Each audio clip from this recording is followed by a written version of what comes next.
thing that I've done over the last 24 hours is stay off social media.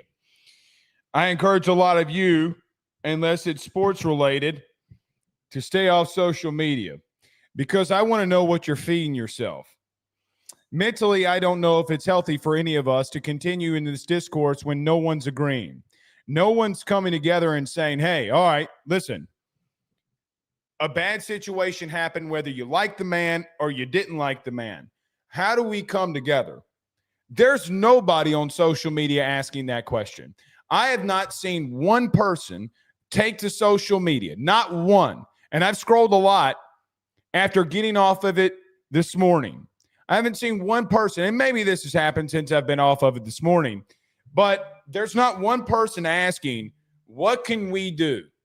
And I ask you in the chat because I'm going to be that person that asks the question. What do we do as Americans? What do we do as people? What do we do together so that we can go in the right direction? We have to come to a compromise. We are not going to agree on all issues. But the question that I ask is why in the hell is nobody, every time something like this happens, they want to say, oh, this is so awful. What do we have to do? What can we do? What can we do? I see the right doing it. I see the left doing it. What can we do to come together? Why is nobody asking that question? Love the man, hate the man. It doesn't matter to me, even though I think you're wrong in one of those. It doesn't matter to me your opinion. What do we do moving forward to make sure that this kind of stuff stops? What do we do to protect our children? What do we do to protect our country? What do we do to protect those that need assistance? What do we do for those that need our help the most inside our own country? Because until we start asking that question, until that question starts getting answered, we're not going to do anything worth a damn. And what happened yesterday is a moot point. But I don't see any leader asking, what can we do to come together?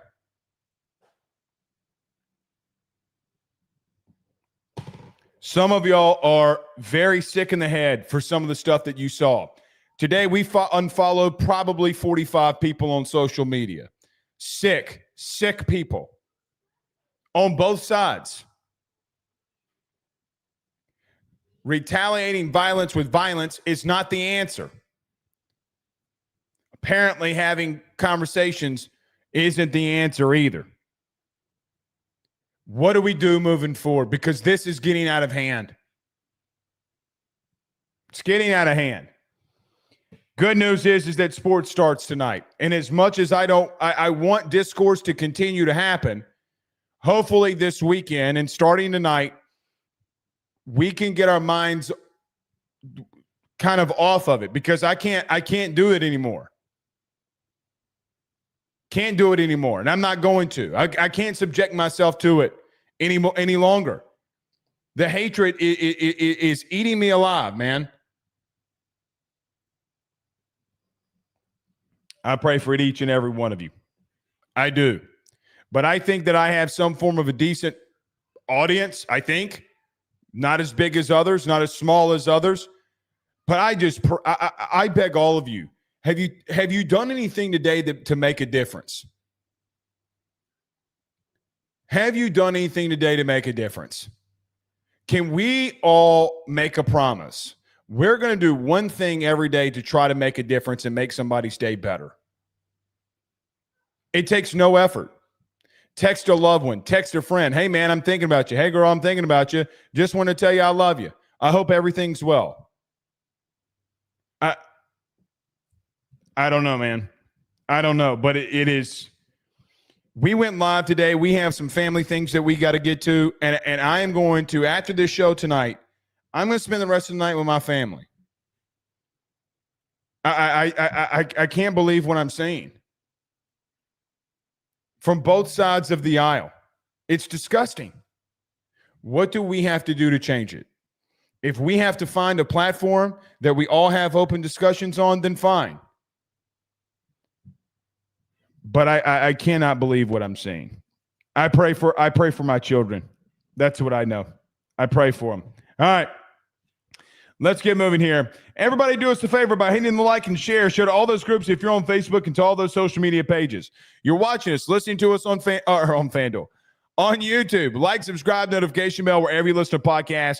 Rate, review, and subscribe. Do us a favor as well, if you don't mind. If you're listening to us on audio podcast and you're already there, do us a favor and give us a 5-star rating. Your boy is teetering on the top 100 sports podcast in the country. So I need you to do me a favor. If you're listening, you can hate me, love me, I don't care. Just do me a favor, give us a 5-star rating if you're listening over to audio podcast. And if you haven't done so already, go over to Apple, go over to Spotify, give us a 5-star rating if you don't mind.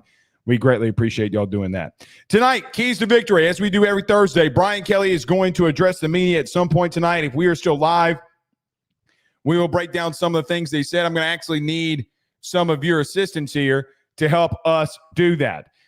When Brian Kelly goes live for his post or for his last final thing, we'll talk about it here at the end. But we don't have a lot of topics, but we have a lot to get to.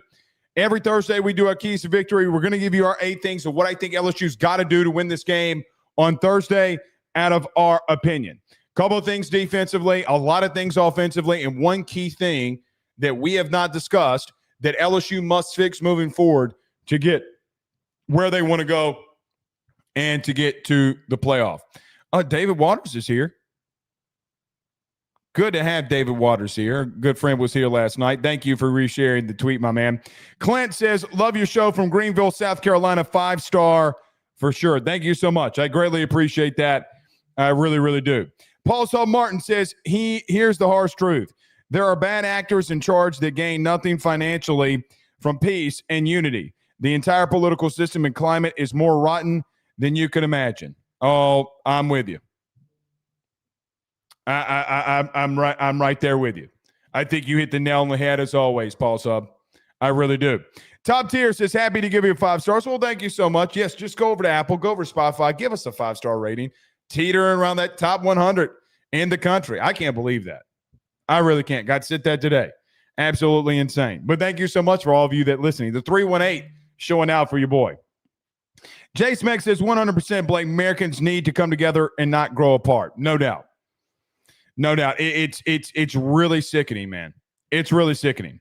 LSU Basement Boy says, and of course, thumbs up button. Yes, hit that thumbs up button. Says he's in 225 down Burbank Drive. Yes, where is everybody listening to from tonight? Please tell me you're still doing game picks. We haven't been doing game picks on AYS. We've been doing them on Rufino and Joe show. People were complaining, saying that we were doing the same content over and over again. So we just left it over on Rufino and Joe show. I am very much more willing, or I'm very happy if you want to do game picks, we can pick them back up. Last year had a really good pick 'em. We'll do the same here. Hit on a lot of them. But we can pick it back up. But a lot of people were complaining that it's the same. So if you want to, yeah, we can pick it back up. Christopher Sean says 901 Memphis, Tennessee's in the house. Good to have you with you. Good to have you with us. Tyreek is in Columbia, South Carolina. Good to have you with us here as well. Krim is in big old Lake Charles, 337 always representing. Good to have you joining us as well. David Bogan is in Zachary, 225. Stand up. The home of, well, I guess not really Trades Green. He was only there for a year, but the home of Chris Hilton. Blake, Jace Mack says, Blake, you're becoming one of my favorite people on the internet, period. Oh, well, thank you. Thank you.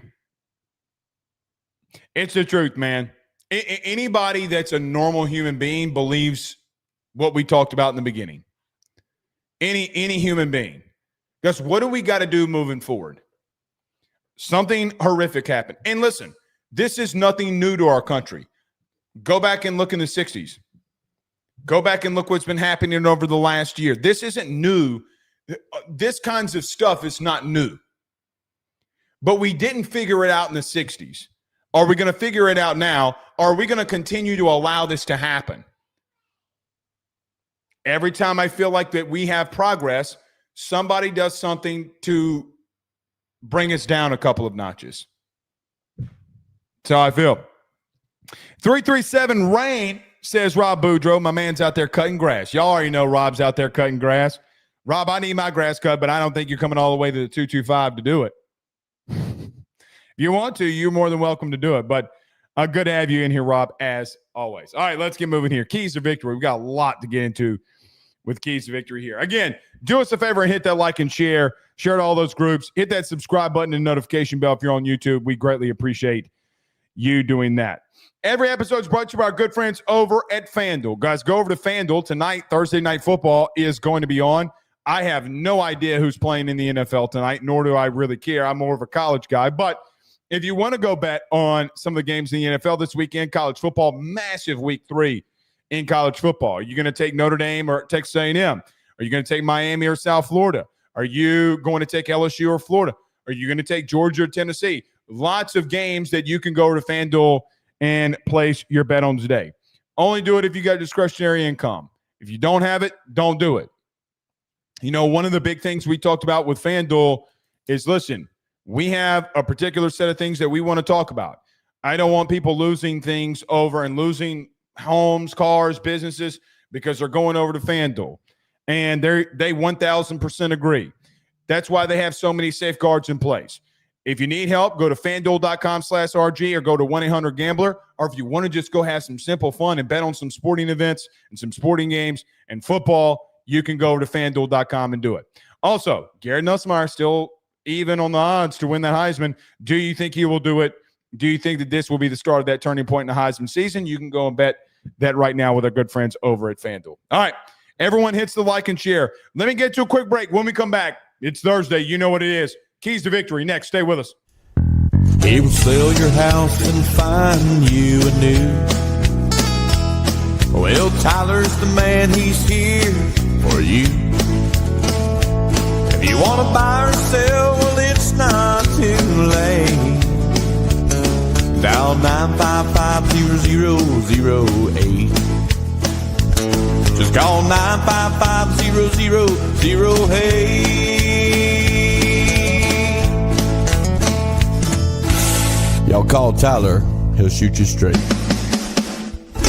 Hey, guys, I want to tell you about our good friends over at Red Stick Financial. They're your local residential mortgage broker located right here in the heart of Baton Rouge, Louisiana. At Red Stick Financial, they find the bank that works for your particular set of needs to purchase the home of your dreams or refinance the current one. They truly are your partners in this process, and they pride themselves in helping individuals and families with one simple goal in mind, and that is to make home financing approachable, attainable, and stress-free. They are licensed in all Louisiana, Texas, and Mississippi. So from Amarillo to Meridian and everything in between, they have you covered. Red Stick Financial brings you creative, customized solutions, and they don't believe in the one-size-fits-all when it comes to loans. They even have special options for mobile and manufactured homes located in a flood zone and stated income financing for those of us who are self-employed borrowers. If you or someone you know is looking to buy a home, refinance an existing mortgage, or simply want to know what options are out there for your future, give Red Stick Financial a call today at 225-407-9250. That's 225-407-9250. Or check them out online at redstickfinancial.com. That's redstickfinancial.com. Before you purchase the home of your dreams or you go and do that refinance, you need to go local. Go Red Stick. We're back. All right. So, some very massive news as Brian Kelly is actually at the podium right now. So let's get to a couple of things that BK is bringing up. But there is some breaking news regarding LSU and Florida this Saturday night.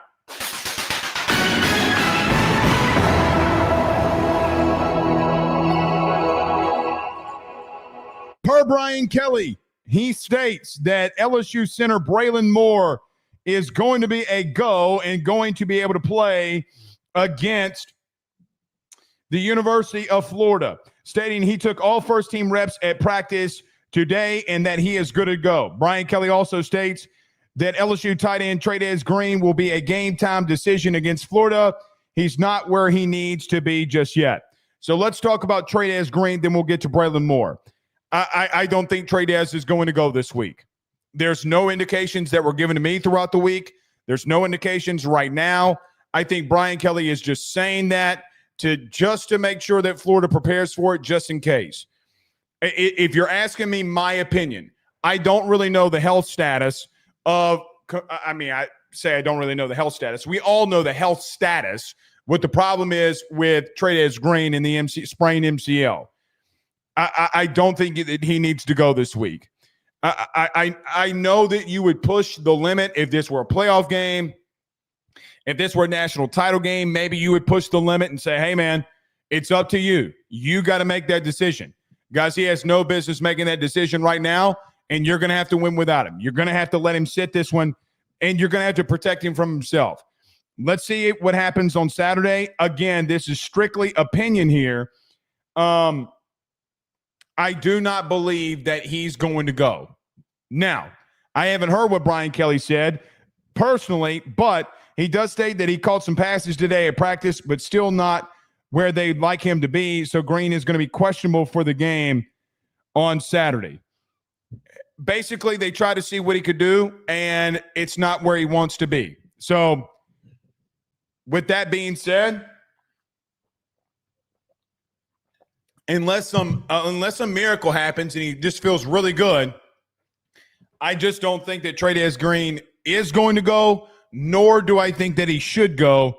That's up to him. It's not my decision for him to play or not play, but I'm just giving my opinion. Let's get to Braylon Moore.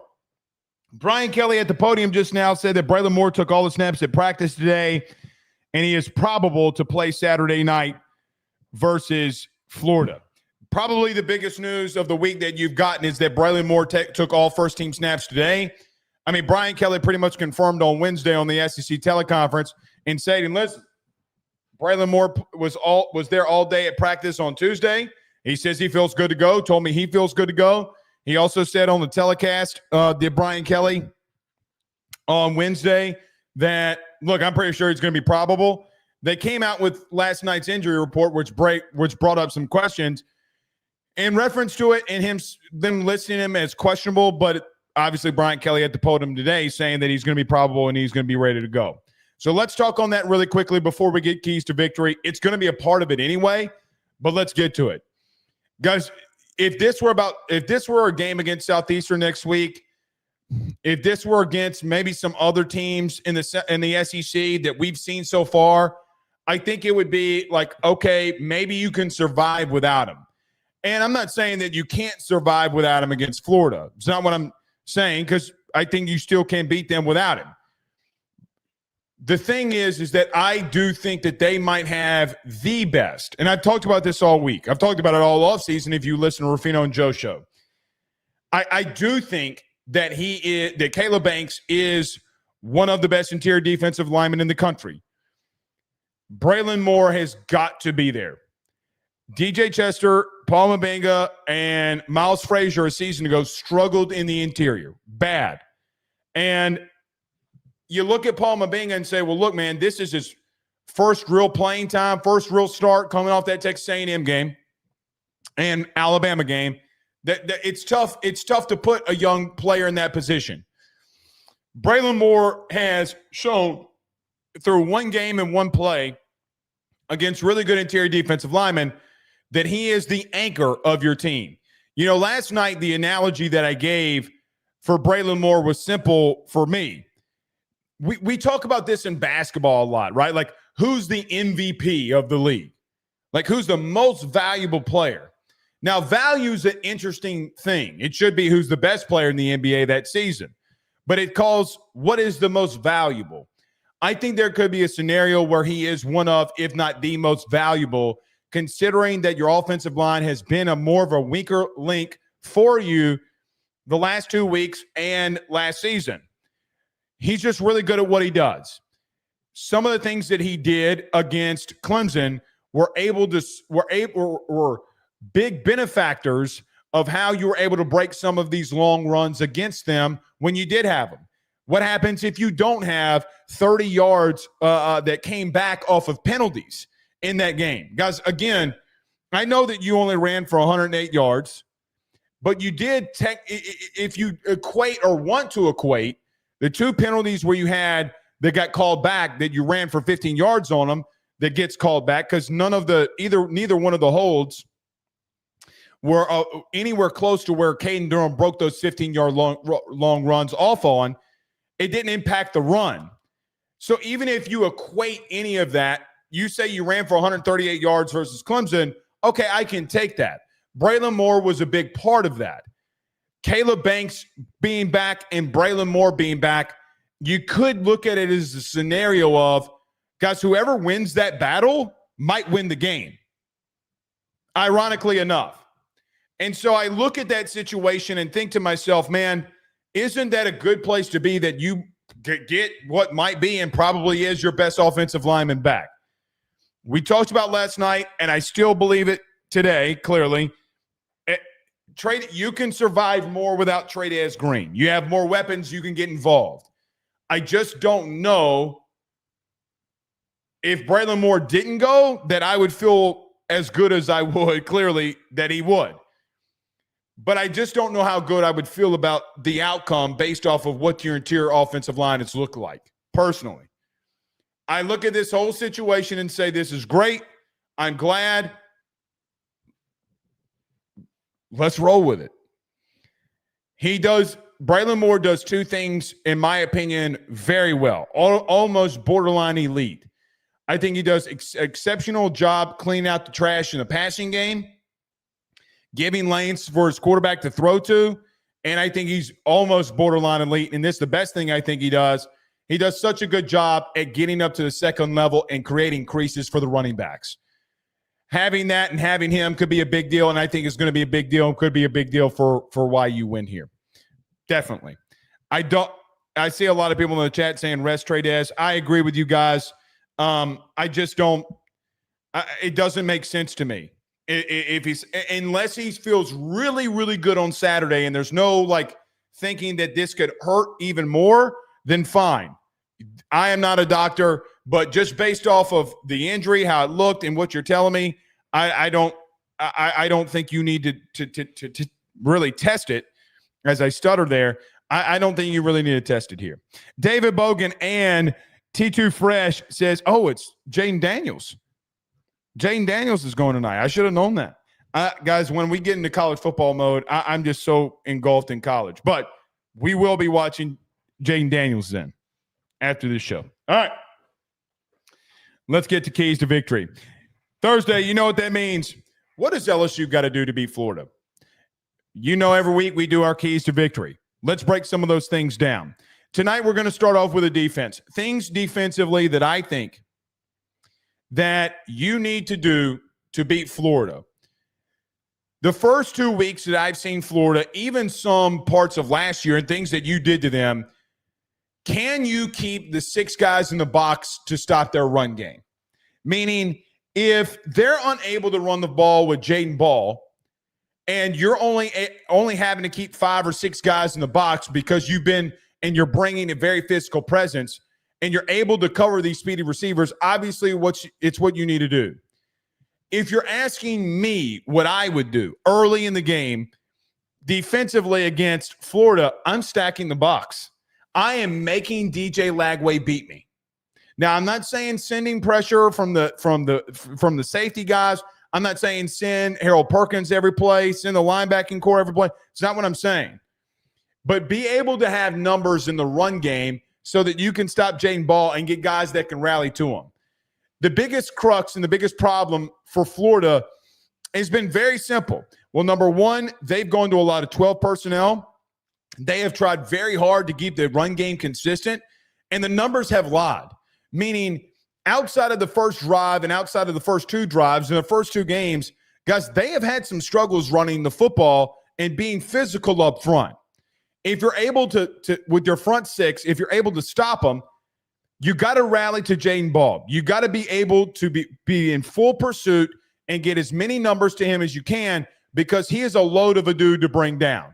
He is very tough to bring down. He is a big physical back. Big physical back. He has made a lot of people in the SEC. Last year, yourselves included a season ago, and even for the first 2 weeks, he has made really good linebackers, even first-round linebackers from a season ago. He's made them and broken their tackles as a freshman. This kid is really good. But I don't know if I don't put numbers in the box and say, listen, we're going to dare you to throw it early and see what happens. And then adjust quickly if you need to. If you need to get out of there because they're throwing the ball all over you, fine, then adjust. But I wonder what happens when you start taking the run game away, and I don't even say away because I don't know if you're going to completely take it away. If you contain it moderately well, what happens when DJ Lagway has got to use his arm to win them a football game? The best thing that South Florida did, by far, they put numbers in the box. There were times that they didn't, and they were able to still stop Jaden Ball. They literally told DJ Lagway to beat him.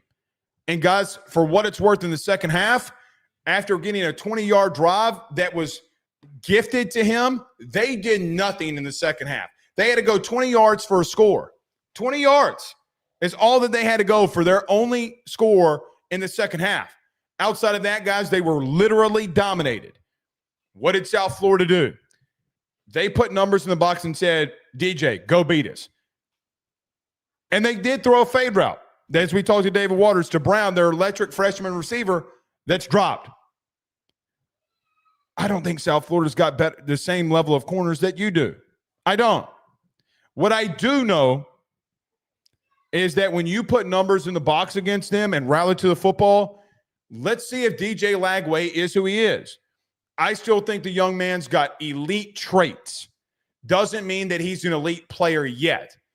If he does start utilizing some of those traits and doing some of the things that we think he can do or what people believe that he will be, then fine, adjust quickly. But if you're asking me the number one key to victory defensively, and in no real specific order, I'm just going to put numbers in there and dare him to beat us through the air. I don't know if they can consistently do that enough to be able to beat you. You might not even have to do that. You may be in a situation where you don't even have to put those numbers in the box because you're able to stop with your front six. Test it out early, see what happens, get to Jaden Ball and bring him down. The truth of the matter is that they are going to run the football on you, and they're going to try to run the football on you consistently. Billy Napier's, I mean, there's nothing he does differently than what we've seen at ULL. There's nothing different that we've seen him do at Florida.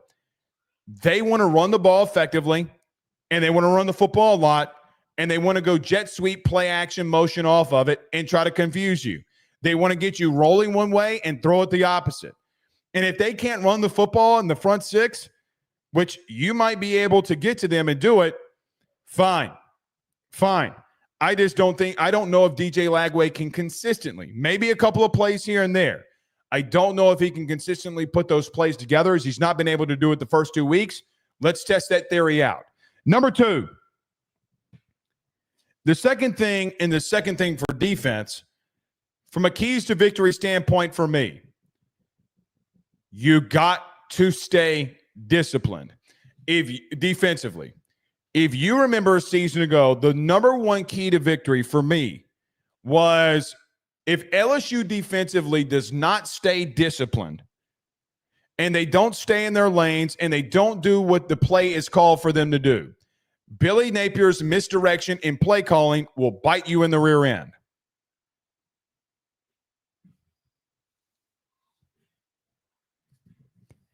It bit you in the rear end.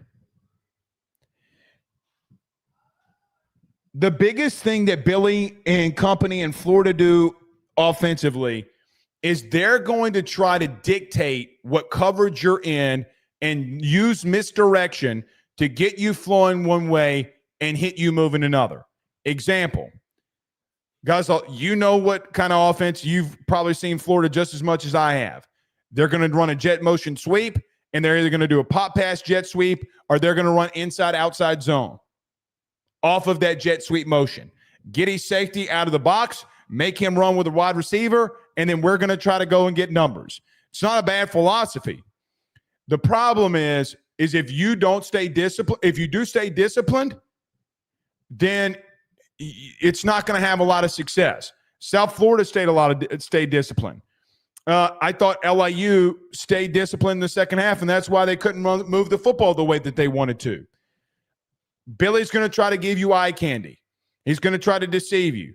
It's like the old card magician on the street of New Orleans. Pick a number, pick a number, pick a number. Where is it? Where's the card? It's over here. No, it wasn't right there. It was right here. Oh, shit. Well, how did that happen? Right? How did that happen? I don't know. But it did.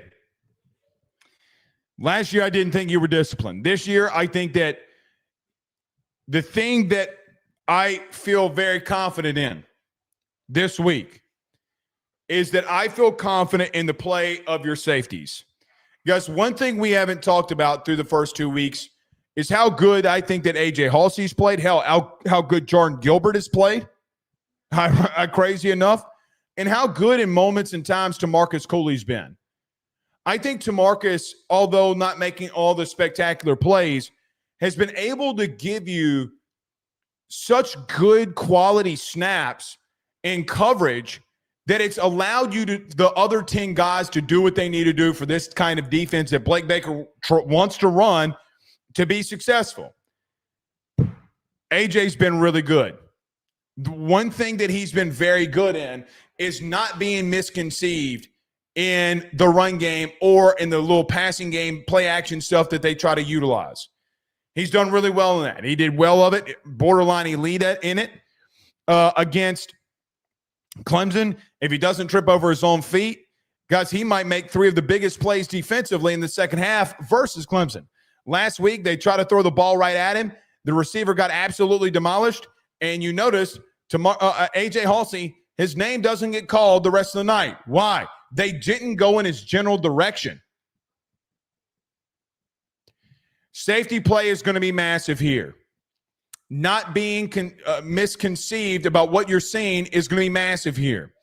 I think about last season and Sage Ryan getting sucked in on a play action and a jet sweep, and then them doing an inside zone run, and Jaden Ball breaking a tackle and going for 6 because you're out of position.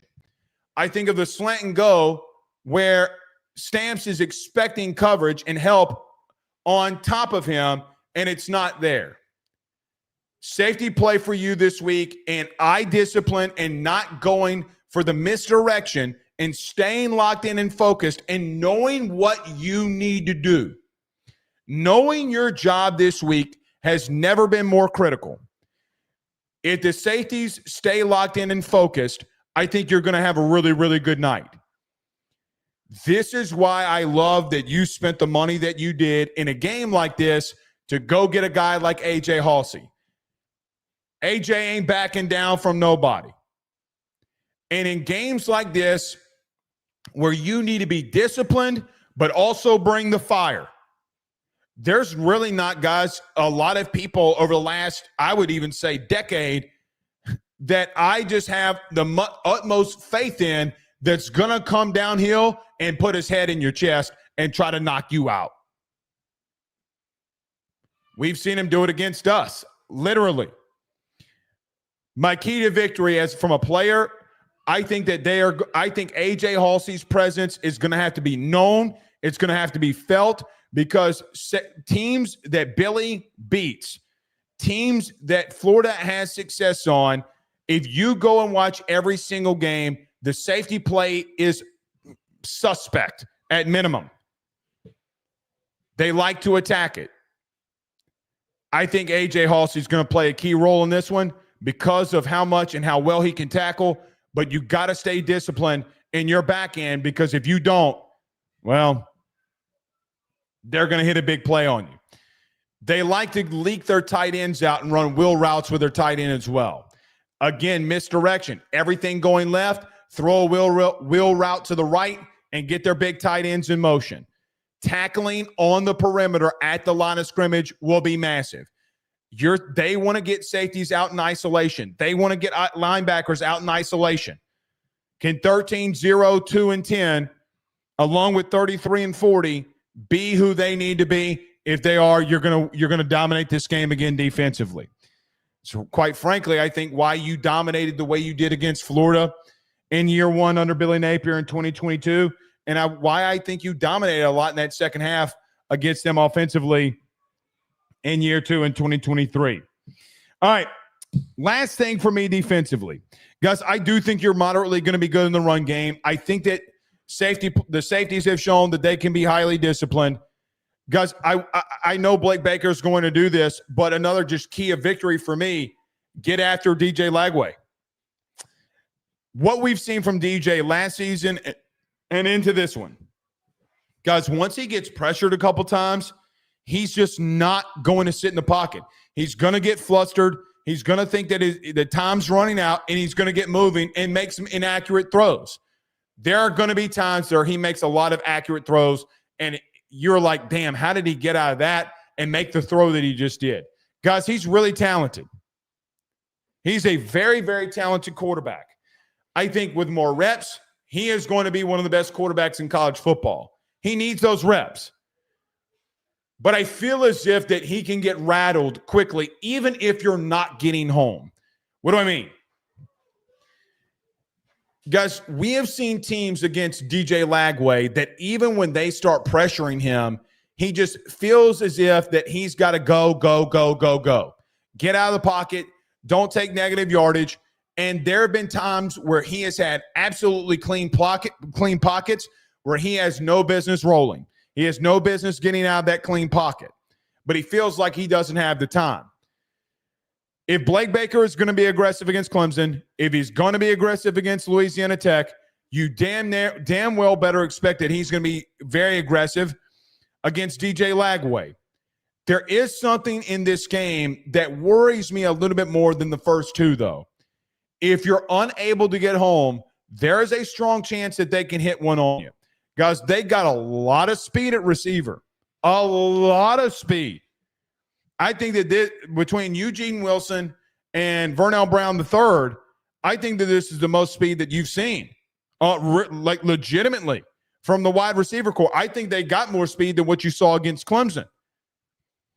When you send that pressure, P.J. Woodland, D.J. Pickett, Mansour Delane, Tamarcus Cooley, and yes, I throw Tamarcus Cooley in there, Ashton Stamps, whoever's in, you're going to be locked in man-on-man, one-on-one. Got to make the play. Got to make the play. Because Blake is going to send pressure, and they're going to test you vertically. I think this week more than the first 2 weeks, they are going to try to push the ball down the field because that is DJ Lagway's strong suit. If they do, you're probably going to send pressure after him, and when you do, you got to be able to be in tight and locked and in man coverage. I think you're going to get to him. I do. I think you're going to get to him. I will talk about this in number 8, my last key to victory here. But my last key to victory can kind of be brought up now. Guys, you know what stadiums do, and this stadium that we specifically call home, and Death Valley can do to a quarterback. With Blake Baker's aggressiveness and what this crowd can and maybe will be on Saturday night, you got to get after DJ Lagway and put all of the pressure on him. There's a lot of pressure for DJ. There's a lot of pressure for Billy Napier. Pressure either builds diamonds or it crushes you. You face that pressure in week 1 going up against Clemson. I just think that you can get home. I got to be real with you. Arguably my biggest key to victory here for LSU, I just don't know, legitimately don't know if you're not at edge so much, I don't want to say so much greater, but that you don't have an advantage against their tackles. I think Patrick Payton, Jack Pyburn, Gabe Rutherford, Jamari Butler, Harold Perkins, I think that you can take it to this tackle room. If South Florida can get home, if LIU can get home, which they did, those tackles struggled. Guys, I think that this might be the best overall unit on your team. Well, if that's the case, advantage LSU, and how much can you get after DJ Lagway? There's another thought in this that I've had. You've been sending pressure all the live long day for the first 2 weeks. It would not shock me if early you simulated the pressures and you backed out and say, oh, DJ throws the ball, gets picked off, or it's an incompletion because he thought pressure was coming and he made a quick throw. Chess is chess and checkers is checkers. I don't know if you can't get home with your front four. Again, if LIU can do it, if USF can do it, you have the ability more than them to do it. Patrick Payton, Gabe Rutherford, Jack Pyburn, Harold Perkins. Guys, I think they have the advantage over this tackle room. If they do, DJ Lagway can be in for a long night. But pressuring him, regardless of how you do it, is key. Very, very, very key here. All right. Let's move over to the offensive side of the football and some of the keys to victory. Guys, there has been an area for you where you have been utterly abysmal. Blake, we know it's the offensive line. No, it's not. Uh-oh. Where's he going with this one? Guys, through 2 games, LSU is 13 of 27 on third down offensively. They are only completing 48% of their third down plays through 2 weeks. Now, last year there was a thought, well, we're not converting a lot of third downs, even though you were top 10 in the country on third down efficiency. I do think that Florida game kind of inflated those numbers. That's neither here nor there. Regardless, because you converted like 16 third downs. It was absolutely insanity. Regardless of that, because you were top 10 in the country last year on third down. And the argument was, well, you know, Blake, the reason that we aren't sustaining drives offensively is because we're in 3rd and 10 plus, 3rd and 8 plus, 3rd and 7 plus. Yeah, so you hadn't been. Of the 27 attempts, 9 of them have been 3rd and 7 plus. The other 18 come from 3rd and 6 or shorter.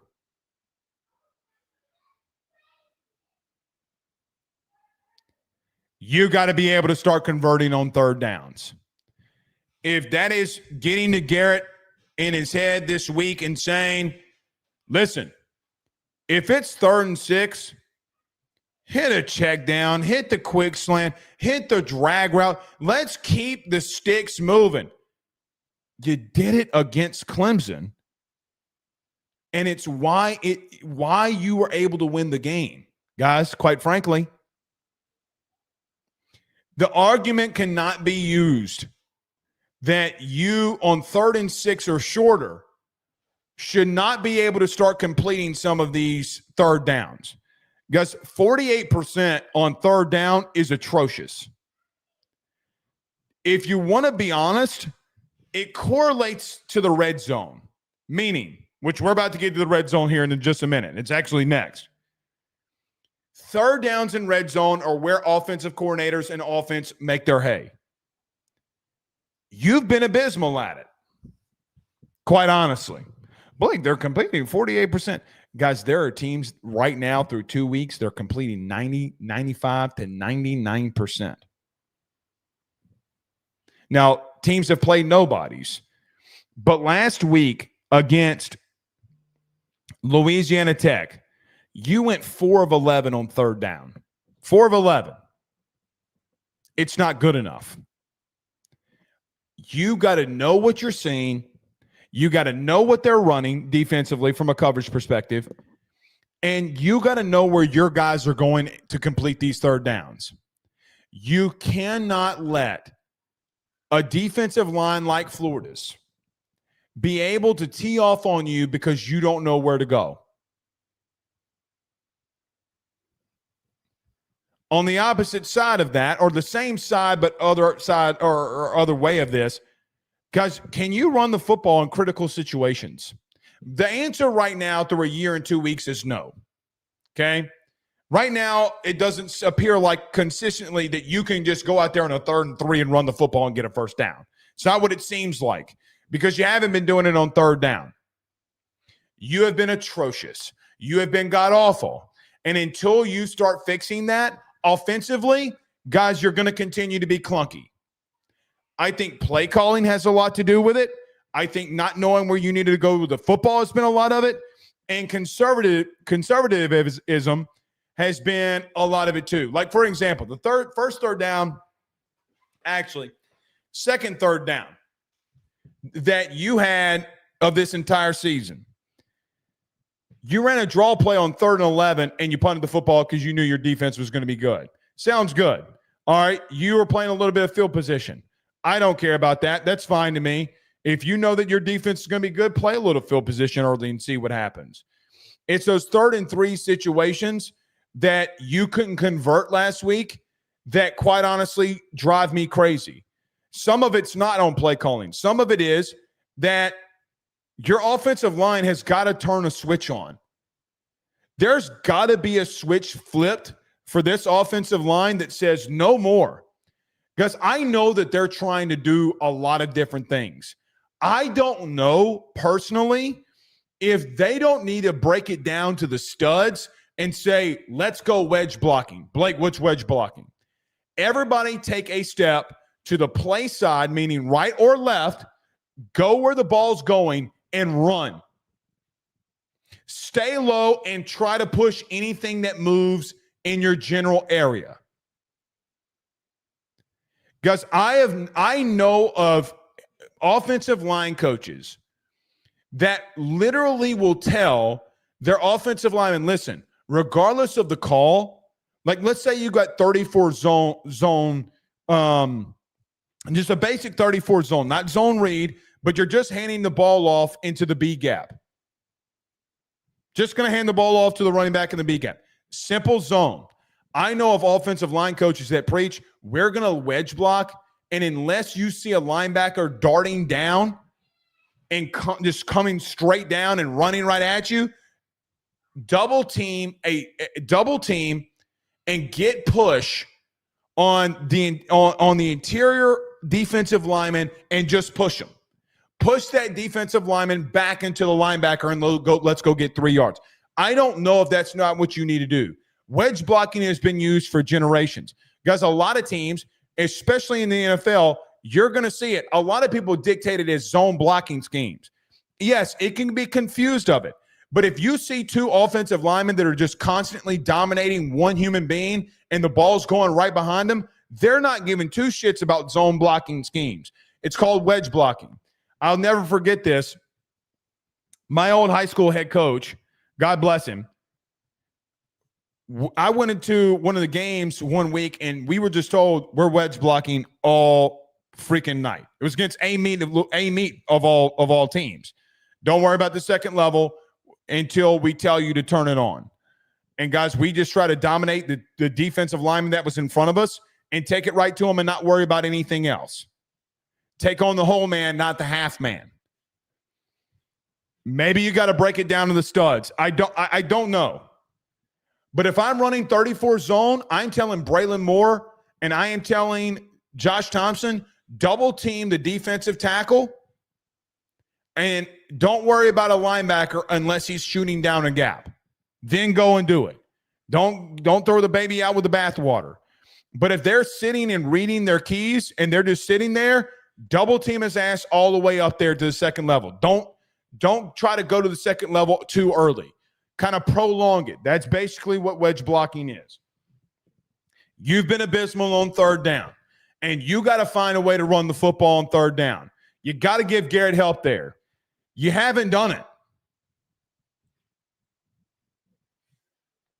You haven't done it. On one of those 9 3rd and 7 pluses, or excuse me, 2 of those 9 3rd or 7 pluses that you haven't converted, the only reason that they were 3rd and 7 plus is because you had a penalty before it that backed it up.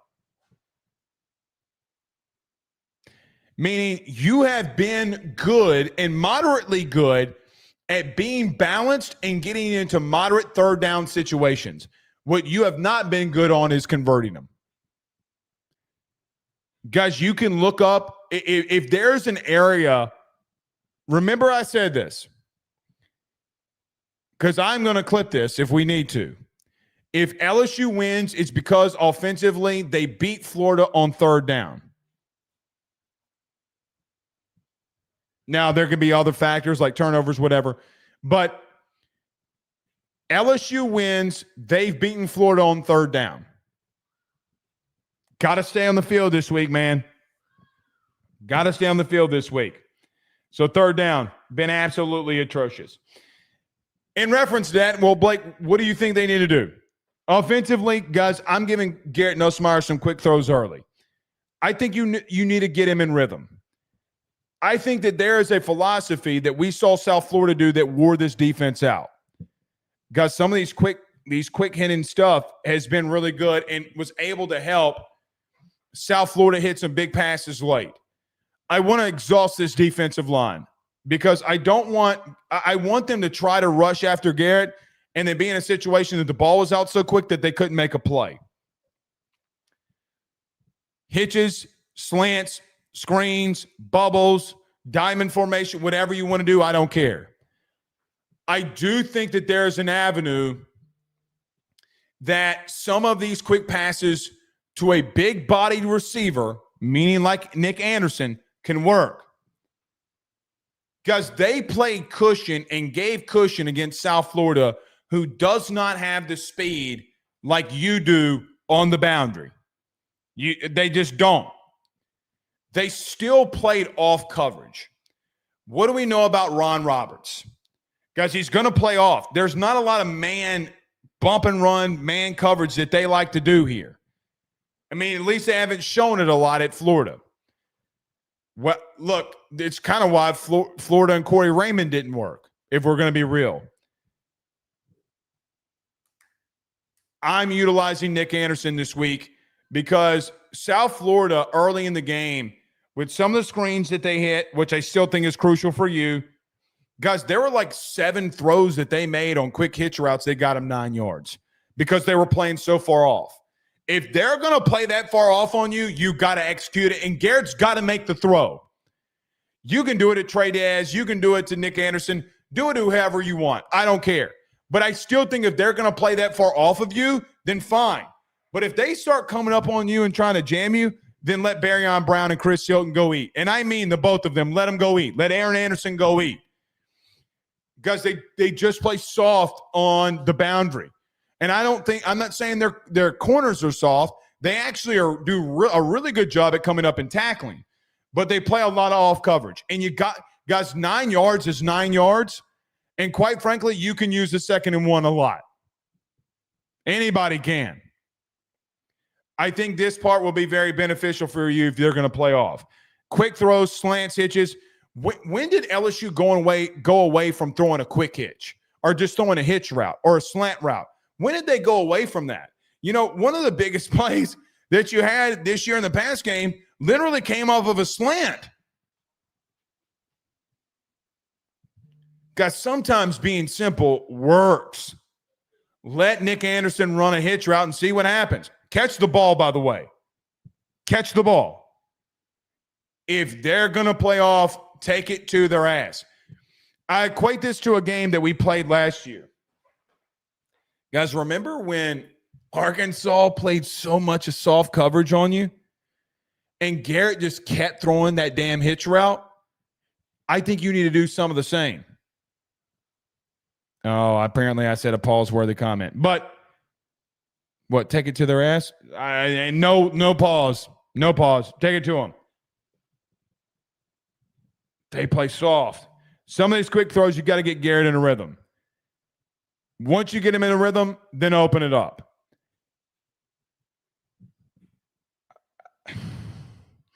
I don't have a lot of faith right now in the pass game.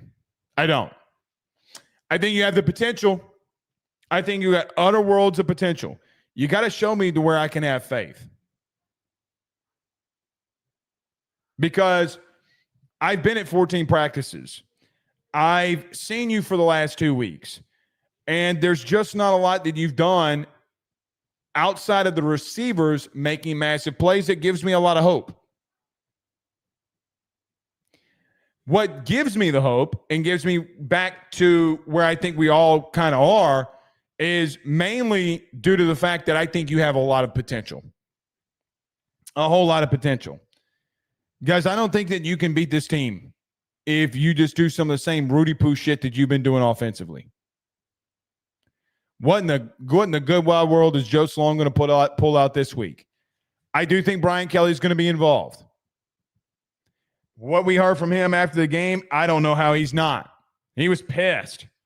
He was not happy. Get some quick throws to Garrett. The hitch route's open.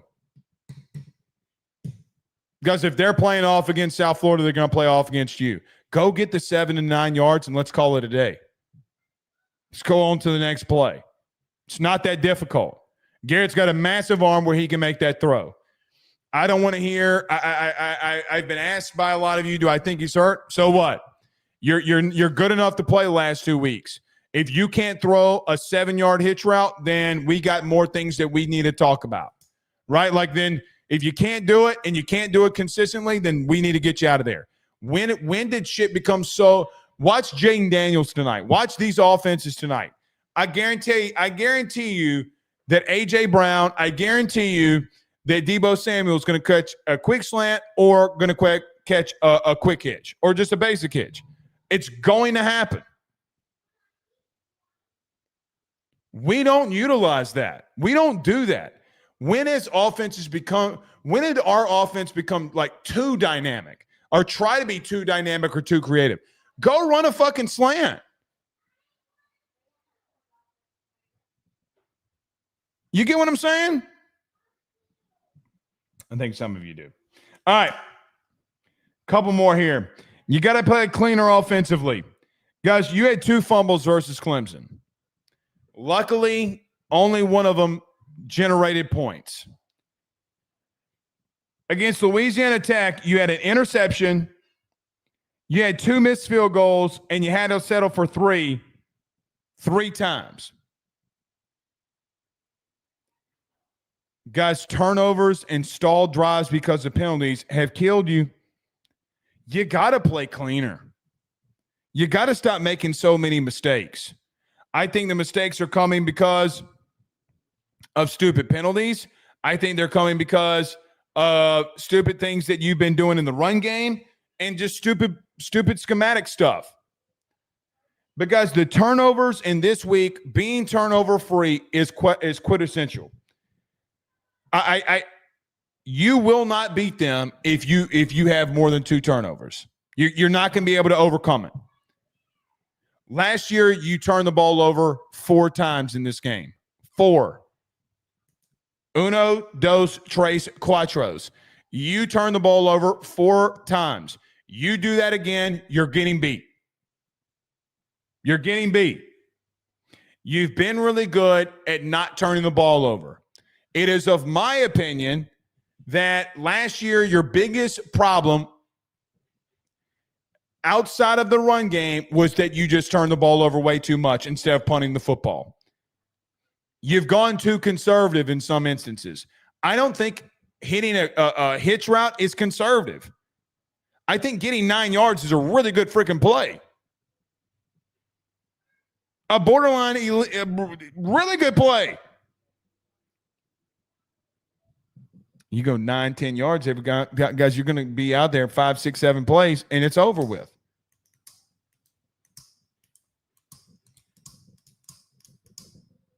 The decision-making's got to be better by the coaching staff. It's got to be better by your quarterback. It's got to be better by your offensive line and wide receivers.